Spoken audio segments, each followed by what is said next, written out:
Mun kula terusno ya. Pokoke ngaji nggih, pokoke nomor 1 napa? Ngaji. Piye-piye ngaji ku dadekno ilmu. Ilmu iku pertama sing disebut Allah ketika nurono surat Iqra. Allah nu pas nurono surat Iqra mboten bakas donga, mboten akan nomor. Itu bakas ilmu. Iqra bismi rabbikal ladzi khalaq khalaqal insana min 'alaq. Baca itu menjadikan tahu. Dan ketika Allah mengenalkan sifatnya, sifat yang pertama dikenalkan diantaranya apa? Allamal insana malam ya'lam. Jadi Allah itu mensifati dirinya apa? Mengertikan manusia sesuatu yang manusia tidak ngerti. Jadi hubungan Allah dengan manusia pertama apa? Hubungan ilmu. Dari tidak tahu ditahukan. Sungguh Allah sangat ridho ketika seorang hamba itu makan ketika sesuap nasi dia muji Allah, ketika minum seteguk nasi dia muji Allah. Itu kalau orang diridhoni Allah itu wali betul. Itu untuk jadi wali itu gampang. Kamu makan ridho, kamu nginjak buminya Allah ridho seneng, kamu hidup keseharian aman seneng.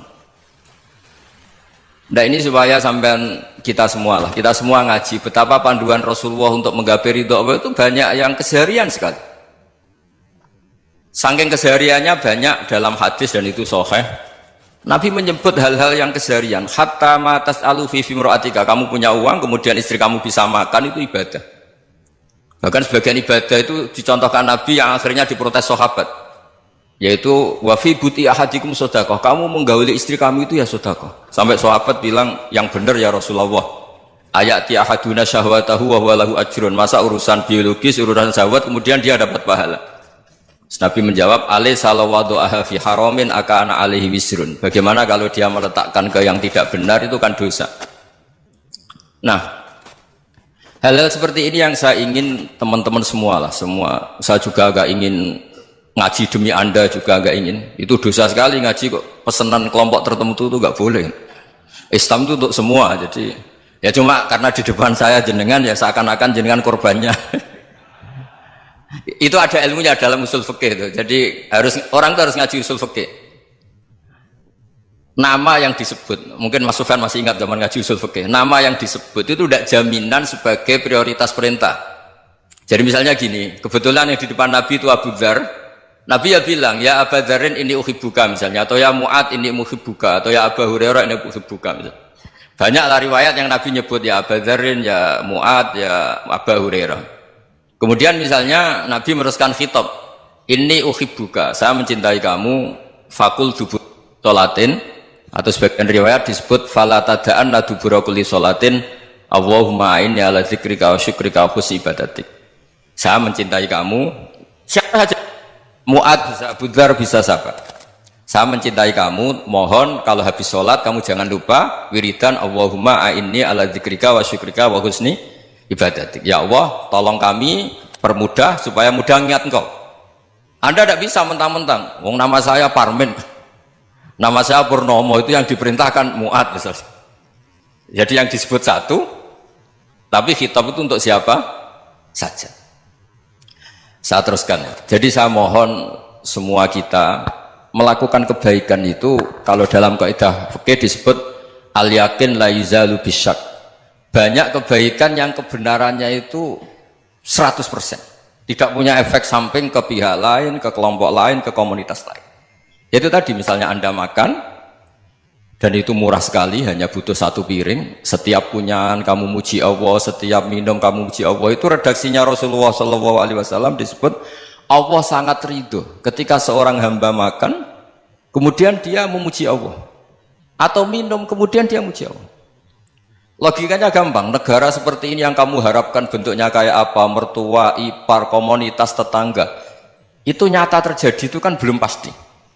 Sementara yang mesti terjadi adalah kamu butuh makan, kalau tidak mati.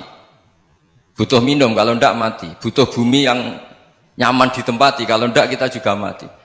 Sebab itu Allah kalau menyebut nikmatnya itu hal-hal yang keseharian. Alladzi at'amahum min ju'. Allah itu siapa? Allah itu yang menciptakan kamu bisa makan. Tidak berlebihan, Allah itu yang menciptakan kondisi sosial itu ideal. Zaman Nabi itu ya ada orang munafik. Orang-orang pilihan Allah itu juga diuji orang sekelilingnya yang macam-macam. Semua diuji sesuai konteks zaman dan waktu. Nah, Tapi ada ibadah-ibadah yang selalu disarankan Nabi. Sampai Nabi itu pernah ditanya, ayul Islam ya khairun ya Rasulullah, Islam terbaik itu gimana? Jawaban Nabi itu unik, it'amut to'am. Islam terbaik itu ya makan-makan, yang santai-santai.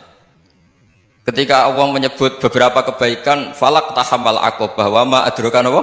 Mal akobah. Terusannya apa? Fakku rokobah. Terusannya apa? Au it'amun fiyaumin di masubaya. Atau acara makan-makan itu juga Islam. Kenapa? Ya bayangkan kalau tidak ada makanan, kita mati kan? Kondisi sosial tidak ideal itu Anda masih gak apa-apa. Tapi kalau Anda tidak makan, Anda tidak minum, kamu punya istri cerewet masih bisa hidup, punya mertua cerewet masih bisa hidup. Tapi kalau tidak makan bisa mati. Berarti penting mana istri sama makan? Penting mana? Makan. Semoga istri Anda dengar, nanti kamu disuruh makan tapi pulang deh. Itu kalau dibahasakan makan masih memahami. Penting mana nasi satu piring dengan istri.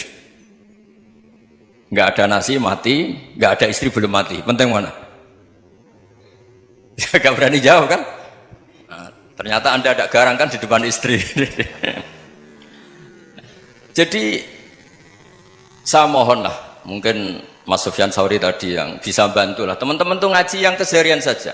Karena kita nyari ridha Allah itu berdasar firman Allah. Dan firman Allah itu menyebut keseharian itu riang, gampang. Yaitu tadi misalnya wa min ayatihi manamukum bil laili wan nahar. Termasuk ayat-ayat Allah itu kamu tidur. Maka dulu itu ada guyonan, ada tokoh Mu'tazilah, kelompok dalam Islam yang berpikir manusia itu bisa menentukan ikhtiarnya sendiri. Karena saya bisa duduk, ingin berdiri, berdiri. Karena kelompok ini nggak terima kalau semua kehendak Allah, nanti bagaimana kalau semua kehendak Allah kok ada hisab ya, ada sanksi. Lucunya itu dia akhirnya ini cerita ya, mencintai seorang perempuan cantik sekali. Dan itu dia menjadi ahli sunnah itu oleh hal-hal yang sepele. Karena istrinya cantik, ya namanya suami istri hubungan intim. Terus ditanya, Mas masih ingin lagi? Masih. Silahkan diulang lagi. Wah ya tidak bisa. Katanya manusia bisa menentukan yang diinginkan. Itu tobat itu. Itu nggak bisa ditobatkan Mas Sufyan Ats-Tsauri. Orang cantik yang mudah nobatkan orang itu orang cantik. Segampang itu. Akhirnya kita tahu. Makanya kalau dalam kitab Hikam itu disebut al-aqil mayyakul madza yaf'alu wa hubi wal ghafil mayyakul madza af'al. Orang yang punya akal karena sadar ini wilayah Allah, semua milik Tuhan. Itu dia tiap hari berpikir, besok Allah akan melakukan apa terhadap dunia ini. Kamu merencanakan sesuatu mau plesir, ternyata gempa. Mau wisata ke Rusia, ternyata perang. Kamu tidak pernah tahu apa yang akan terjadi besok. Wa ma tadri nafsum madza taksibu ghadan. Tapi anda semua kita ini sering punya jadwal permanen. Makanya saya kalau diundang siapa saja, sana takdir. Yang jelas Gus ini acara penting. Ya masih acara penting nak pangeran ngersakno piye? Kok ape dadi pangeran? Kamu kok mau jadi Tuhan? Itu kadang ya kiai. Penting Gus acara ini jenengan harus memastikan bisa. Loh kamu itu yang ngajarin tauhid, sesuatu itu biadillah kok bilang-bilang apa pasti. Kalau saya terus tak tobatkan loh kamu kata saya. Ya kalau gitu Gus bilang insya Allah. Wah itu hati saya, fisik saya, roh saya sudah bilang insya Allah. Nggak usah kamu latih kata saya.